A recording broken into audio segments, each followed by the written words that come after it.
ridiculous situation where after the court case, you couldn't use your own name, Dokken, to promote your own band. Yeah, I talked to Alice Cooper about that. We did the Alice Cooper tour, and he said, I heard you lost your name for about 4 or 5 years. And I said, yeah, I mean, it never crossed my mind. My last name's Dokken. It's not a stage name like Mick Mars or Tommy Lee or Nikki Sick. It's my real name.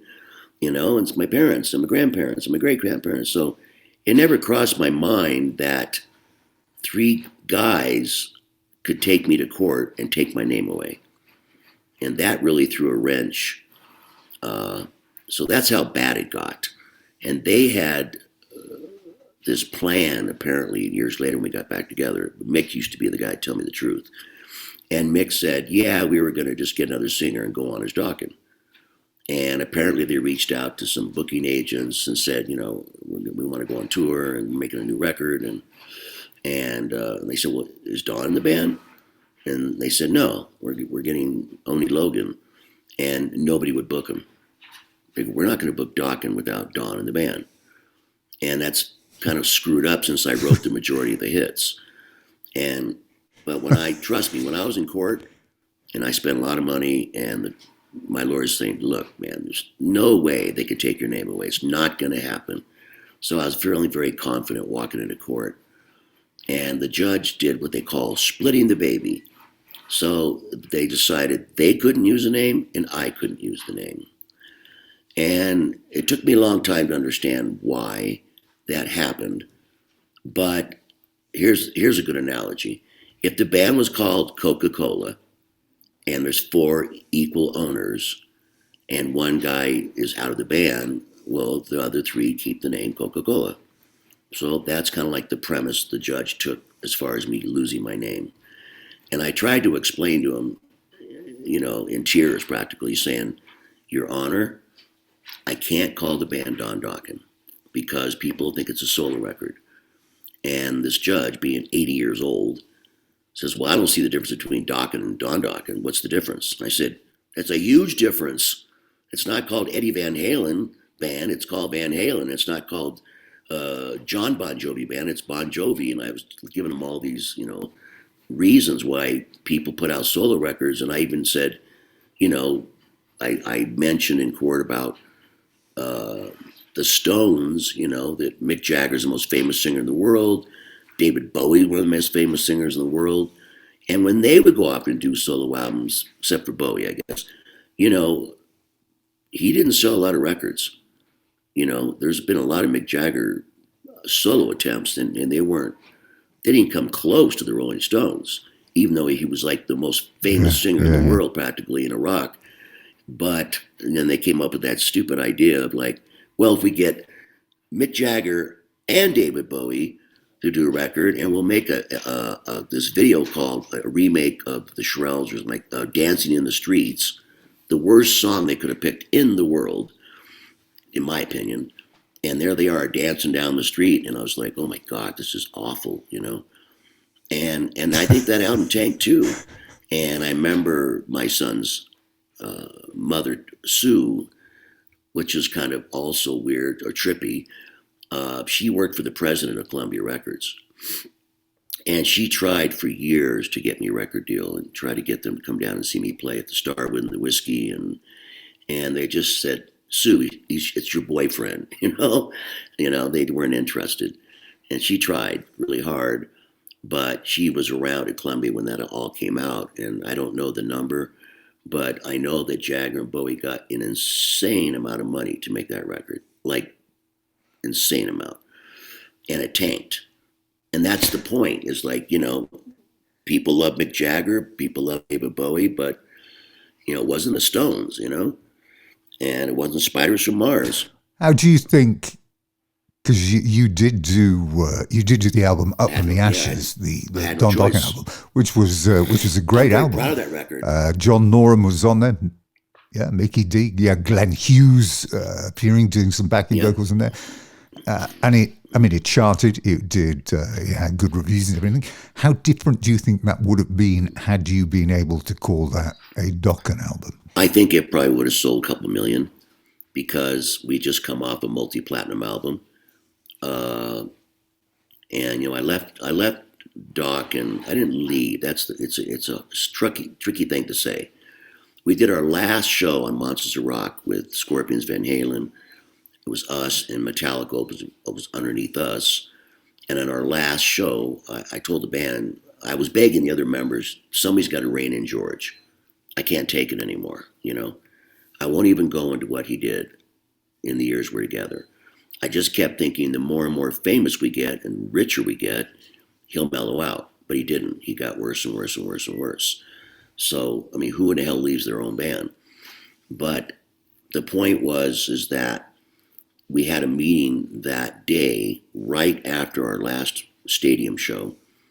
And the band had decided that the next, and Cliff, who's a genius, said, all you have to do is write one more great album, write a song like In My Dreams, Into the Fire, and Alone Again, and It's Not Love, and you guys will be headline arenas, and you guys will be off to the races. And the band chimed in, the lawyers are sitting there, and the president of the record company, they said, well, we've decided that the next record, each member of the band gets to write 4 songs. There'll be 12 songs in the album. And I said, but shouldn't just the best songs go on the record? What if one of the guys wrote crappy songs?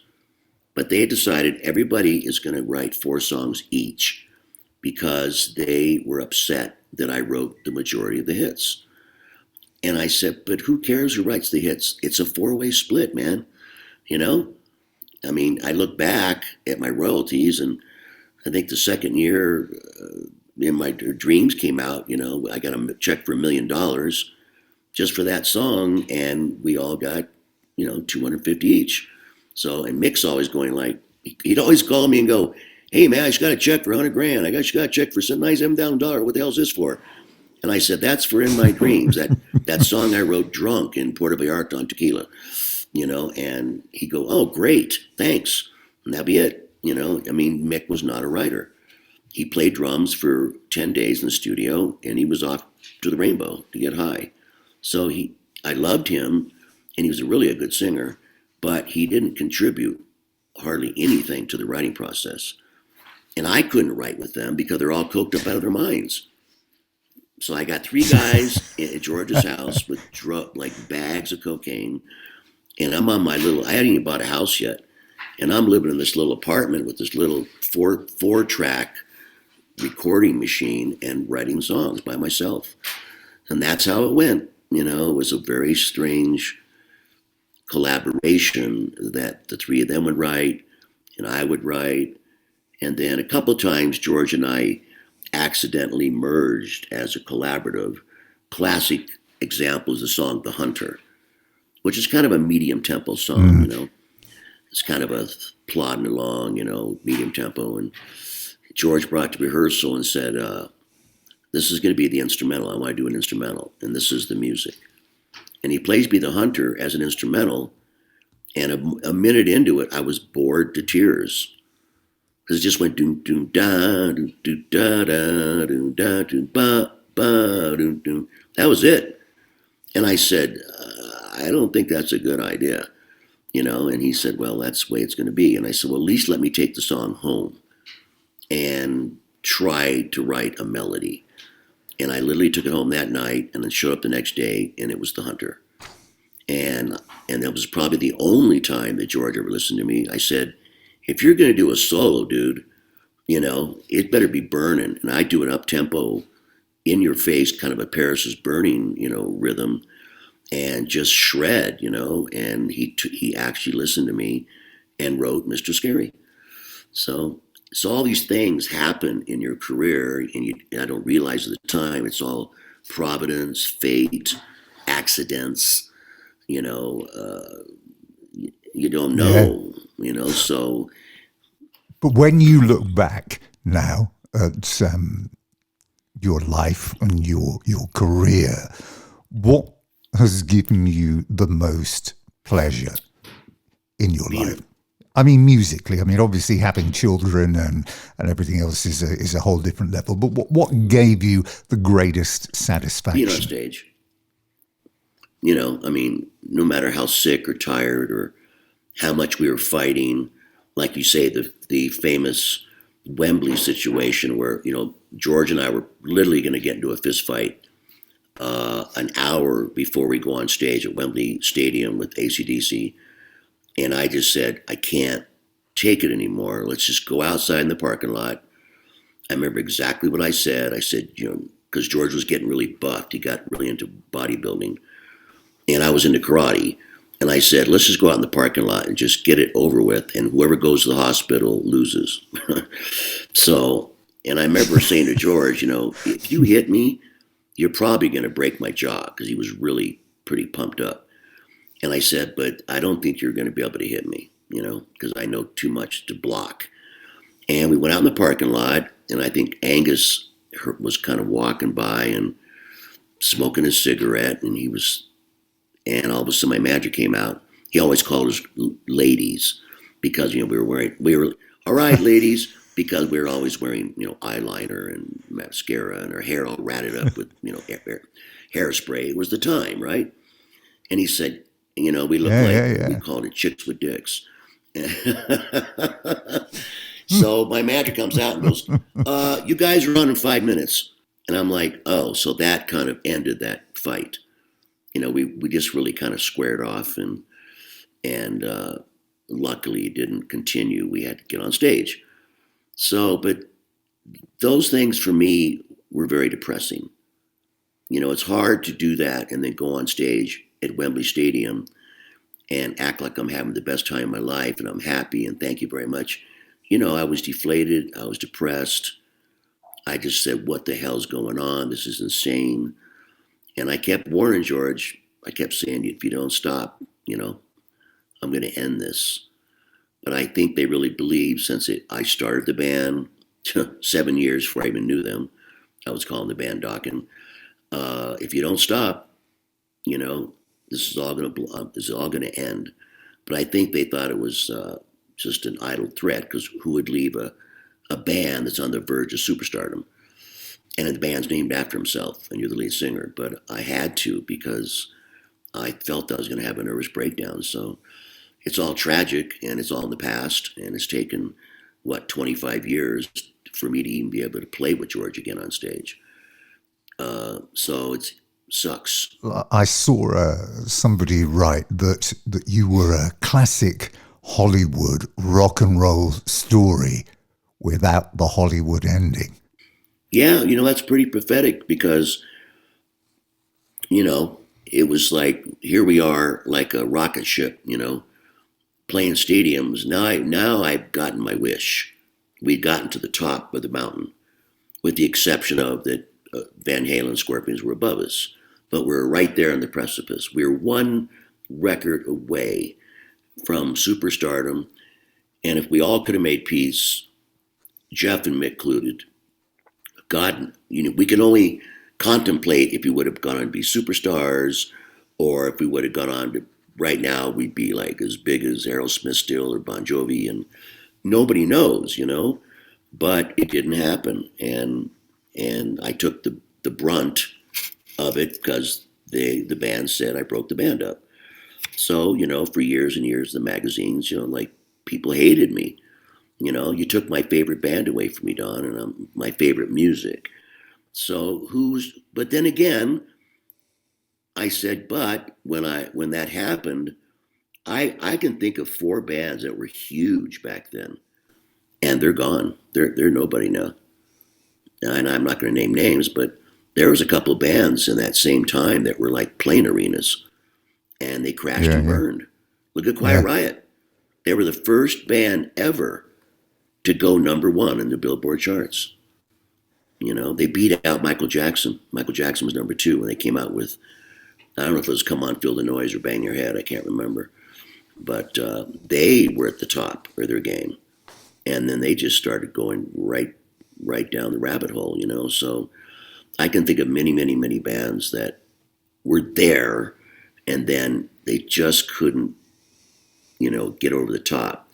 When you look around now, Aerosmith, all original members, Scorpions, basically all original members. I mean, Matthias has been in the band for 40 years. the bands that seemed that survived worked through their problems, like the infamous Metallica movie where they actually brought in a psychiatrist.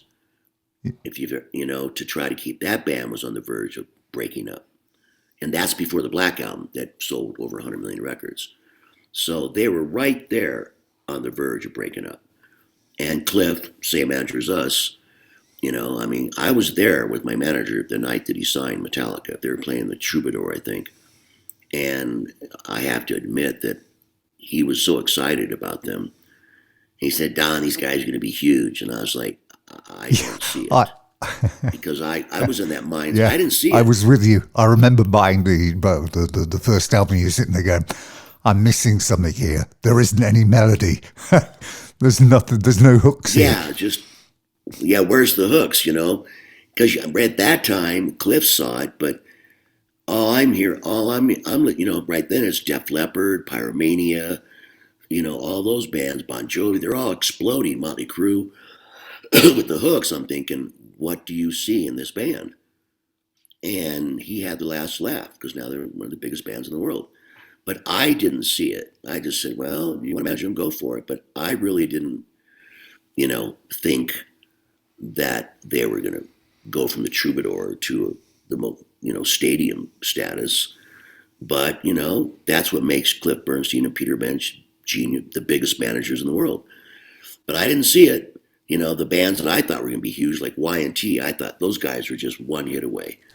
And that didn't happen for them either. That's true. I can name a lot of bands that were right on the edge, They just couldn't crack it. They just couldn't break. I remember when we went to Europe, after the AC/DC tour, we went back to Europe and did our own tour headlining. And we were bigger than Bon Jovi in Europe. I mean, Bon Jovi was nobody. And Bon Jovi kind of took a step back when the grunge thing came back. And I remember John, saying in an interview or something like they're gonna conquer Europe come hell or high water. And I thought the European audiences are never gonna buy into Bon Jovi. They're a big hair, chick band, pop. And he did it. So who's to say? I guess I should have been a manager. I don't know. I would have been a terrible manager. I would have been a terrible manager. I probably would have not signed a lot of bands. And I remember David Geffen, he was pretty upset because he gave me a pretty big record deal, several $1 million. And I was right into the lawsuit. And then he finds out I lost my name. But he'd already given me the record deal. So I'm like, sorry about that. Yeah. What about the future? Obviously it's very difficult to plan. We know, as you said, you got the album.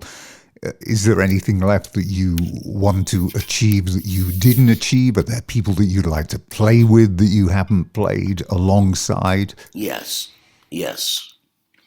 I'd love to play with a lot of bands, and I have jammed on stage with many bands, just walked on stage and, I walked on an Aerosmith stage once unannounced. And I had a trench coat on and my hat, some sunglasses, and I remember Steven Tyler's looking at me like, security, security, because I'm walking on stage and like, he's looking at, why aren't the bodyguards and security stopping some maniac in a trench coat from walking on my stage? And I kind of lifted up my sunglasses and I got to about 4 feet from him and I said, hey, Steven.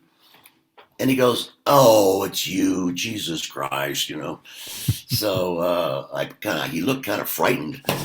But there's a lot of people, I'm thinking now collaboratively, because I hate to say this in the public, but, my career as a songwriter is effectively over because I can't play guitar. I can't compose. I can't. And that has been very, very, the last 2 years of losing my arm, being paralyzed it's like, it's like saying you can't have sex anymore, how am I going to write a song? How am I going to write a song when I can't play guitar? Yes. How do I explain it? People always ask me, how do you write a song? What's the inspiration? Blah, blah, blah. And I always say, you're not going to believe me. It's going to sound like wooey and sound like all hippy dippy, but it just comes to me like out of the universe. I'll be just sitting somewhere, like not even thinking about music, and then I'll hear this melody in my head, and I'll pick up my little guitar, and I always had them in every room of the house, and start jamming and turn on my little tape recorder, and 4 hours later, I have a song. You got to do it while, whatever you want to call it, God, angels, aliens, whoever's talking to me in my brain at that moment and gives me an idea, you got to run with it. I've always said I've written my best songs in the middle of the night when I was peeing. I'll go to the bathroom and I hear this melody, I hear these lyrics, I hear an idea from the song. It's all there. I see all the pieces. All I got to do is sit down and put it all together. And it's 4 a.m, and I always remember saying to myself, not now. And I'd always say, I'll just keep humming it in my head. I'll remember it tomorrow. I wake up in the morning. How in the hell did that song go? It's gone, man. It's just gone. And it drives me crazy. And I'm like, come on, I got to remember this, And I would say most of the songs, the popular song Dokkens that I wrote, I started buying those little micro cassette recorders. I had one in my pocket, in my jacket. I had one in the car. I had one everywhere. I just carried a tape recorder everywhere. And just would, hum a lyric or a verse, or if I'd have my guitar, I just hum the guitar riff, And a lot of that stuff turned out to be, pretty popular songs. Like this new album probably never would have happened because we just finished it like 3 weeks ago, but we haven't mixed it yet. I don't even have a title. But luckily, and it's been years since Broken Bones, but I got neurotic and I was damn determined to get one more hit with the New Boys. And Levin and I wrote like 24 songs. And those hard drives sat around now for 7 and 8 years. And since I couldn't play anymore, I guess it's Providence that I said, well, let me plug in all this old demos we did together, boss, and let's see if there's anything usable. And John's trying to write, and everybody's trying to write, and they're all submitting demos, but it might sound egotistical, but I said, but it doesn't sound like Dokken, It's not what I would have wrote. So we found all this leftover material from Broken Bones, just pieces, a bridge here, a verse here, a chorus here, and literally went through another 12, 14 songs left over from Broken Bones. And that's basically what this record is. That was the seeds that grew the tree. We took all this stuff and we finished it. And then COVID hit.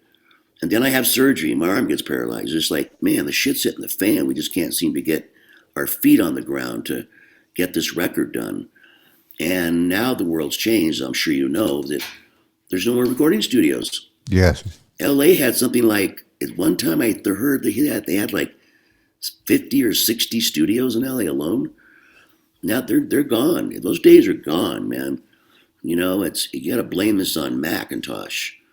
Blame it on Steve Jobs, because everybody can buy a little Mac top computer now, laptop, and buy Pro Tools, and they have all these recording software, and everybody's making records on a laptop. But I hate that. It's not the same. And, I owned my own recording studio for 10 years. And that was a big plus, that I had my own studio and I had the money to build a studio. So I'd say it was some of my best records were when we just go in a room, 4 guys, I'm the producer, the one with Red Beach, the one with John Norum, even the Don Dokken band. And I would just sit there on the chair and say, what do you got? What do you got? What do you got? And we just start jamming. And like the infamous thing about the first Led Zeppelin album, Jimmy said they cut it in 14 hours? Yes, true. The whole record. I mean, how can you write a whole record that iconic in one day? But that's magic, like the Beatles. The Zeppelin had the magic. And for us, I thought we had the magic because George's a great guitar player. Jeff's a great singer. Jeff's very musical, plays piano. Mick's an amazing drummer. We had all the elements, we couldn't seem to get our baggage, out of the way. I was always pushing the baggage aside, trying to get the record done. And I could go on and on. I guess I'll write a book someday about so many records we did that were popular that almost didn't happen. Mm. They just almost didn't happen, because of insanity. I call it insanity. You're making a record, you got a $1 million budget, and I'm in the studio and it's like, where's George? Where's Jeff? Where is everybody? We're supposed to start at 2.